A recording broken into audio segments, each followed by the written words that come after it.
Sports Vision Shot 97 reporting live from fucking UFC205 weigh-ins. Fuck the Irish. Yeah, motherfucker. Good evening. Welcome to Sports Vicious. I go by the name of the Loose Cannon. Today's episode, my experience at UFC205 at Madison Square Garden in New York City.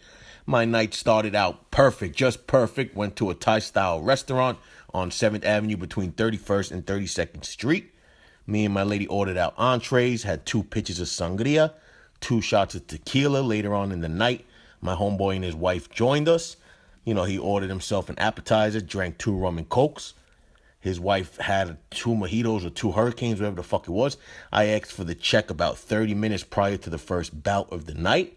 I opened it to see a $30.45 bill. You know, I noticed it was the couple next to us's check. Right away, I pulled out $40 cash, handed it to the waiter, stormed out the motherfucker without looking back. You know, and of course, in the back of my Puerto Rican mind, I couldn't believe that I just left a $9 tip. You know, nearly 30% tip for all you assholes trying to calculate the math. Now, even though the bill should have been about $150, you know, that's just besides the point. $9 tip, never again. Now, as I cross the street, making my way to the garden, I get approached by a street vendor selling bootleg UFC 205 t-shirts. You know, the one with the prints on the shirt that are nearly peeling off. The ones that sell for $10 a piece. You know, which is compared to $40 shirts inside the venue. So, of course, I get the obvious 3 for $25 deal. You know, pulls out the sizes. Took him a little extra to find my 4XL. I give him $40 cash, 2 $20 bills, and this stupid motherfucker gives me back $25 in change. You know, holy shit, what a perfect night. Now, obviously, you know, I'm ahead of the game. I know I'm about to walk into a place where it's going to be $12 beer night. You know, now all I need for the night to be complete is to hit all my parlays, which just happened to include Miesha Tate as the lock of the night. You know, first MMA fight of the night in Madison Square Garden history is a match between Caitlin Chukagian and Liz Carmouche, a.k.a. the Gorilla. You know, has much resemblance to the late, great Harambe. Now, Carmouche, who also was the first woman ever to fight in the UFC versus Ronda Rousey once upon a time.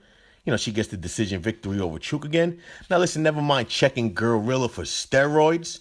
You know, we know she's clean, but they need to check this chick for a dick. Because I've heard of ugly, I've heard of fucking ugly, and yes, she is just that, fugly. Now, New Jersey native Jim Miller welcomed the one-time dangerous Thiago the Pitbull Alves, you know, who should change his name to the fucking Thiago the Yorkie Teacup Alves.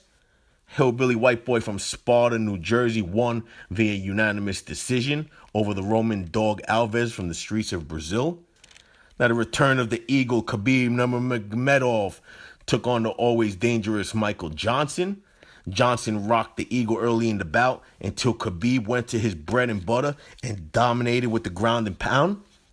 Now, without a doubt, Khabib drew the loudest boos of the night. You know, when he winded up mocking Conor McGregor's country of Ireland and praising his own country of Russia. Like, I kid you not, that the boos at that time were probably louder than the cheers of Conor McGregor at the highest point. Now, the Russian Eagle can also be the next opponent to have a shot at the lightweight title. That's straight out of an episode of the Jersey Shore, Tom Rivers' own Frankie Edgar, who was one of the fan favorites throughout the night, got rocked more than one time in this fight. You know, from the heaviest hands in the featherweight division, Jeremy Stevens. You know, but Frankie's takedowns were just the difference in the fight, which led him to victory. You know, good for you, buddy. I bet your fucking Snooki would be proud.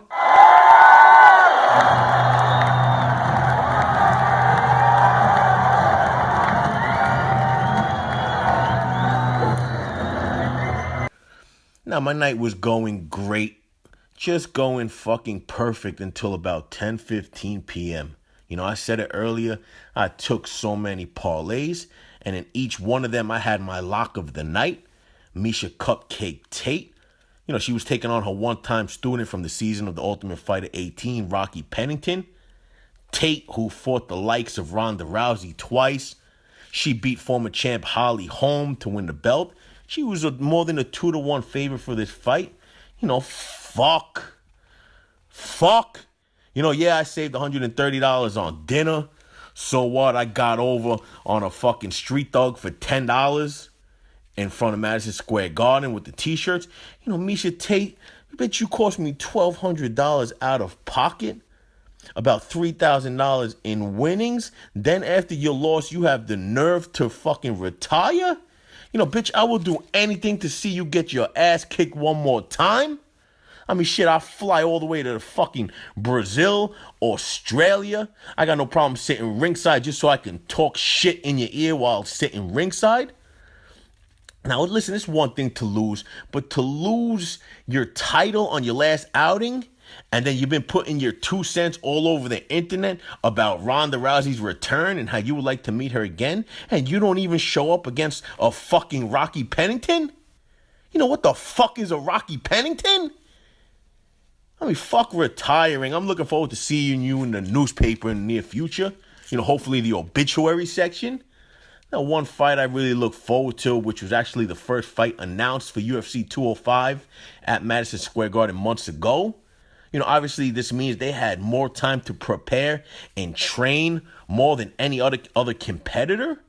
And Kevin Gastelum, you fat motherfucker.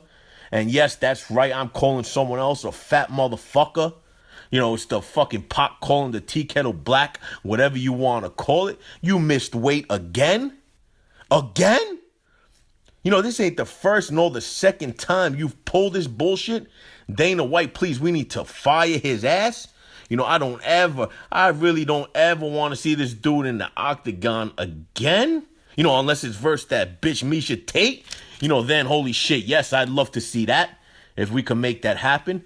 But listen, Kevin Gastelum, I'm going to start a petition towards Dana White, seeing if we could add another fucking weight division to the UFC. We're going to call that shit Inspired by You, the fat ass division.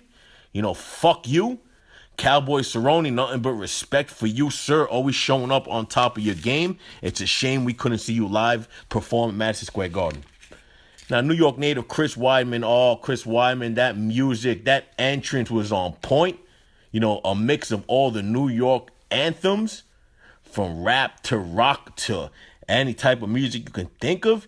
You know, you was a huge reason for bringing the UFC to the city of New York. You were standing on the front lines, and you get beat by a fucking refugee from Cuba, you know, who was coming off of a suspension, made his entrance to the octagon listening to salsa, merengue, bachata, whatever the fuck you want to call that Spanish tune. You know, as my homeboy Star always says, these New York niggas stay losing. You know, Weidman caught that crazy knee, man. Caught a crazy knee to the head that had him fucking just leaking. You know, blood all over. It looked like he was there to donate blood to about 200 people. The confrontation between Romero and champion Michael Bisping afterwards was just fucking classic. One for the ages. Now on to the main events. 115-pound woman champion Joanna Jędrzejczyk, you know, defended her title against Poland's very own Karolina Kowalczyk. Now, Carolina held her own, but, you know, she was just no match for the champion, like no woman is. You know, but like I said, she did hold her own. Joanna, who usually beats the shit out of her opponents, took a nice little ass whooping herself, and the fight ended in respect of the two women. Great bout. Fight of the night, welterweight champion Tyron Woodley had many opportunities to finish Wonderboy Thompson. In that fight of the night where Wonderboy was badly beat up, you know, he managed to enter the fifth round, with my opinion, with a 2-2 tie. You know, 2 rounds to 2, and Wonderboy stole that fifth round. You know, I mean, it did depend if any of the judges did have Woodley scoring a 10-8 round, because yes, me personally, I had a 10-8 round. You know, should Wonderboy, just because he won 3 rounds, should he have won the belt? No, I'm going to disagree with that. You got to give it to the champ. But the fight ends in a draw with Woodley regaining his title. I thought it was just a perfect call. This is definitely a rematch we would all love to see. You know, on to the main event. Folks, let me just say I was in Las Vegas for McGregor versus Aldo last December.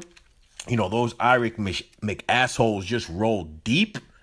You know, I've been to many Madison Square Garden events, including Miguel Cotto fights on the eve of the Puerto Rican Day Parade, where those rice and bean eaters really roll deep.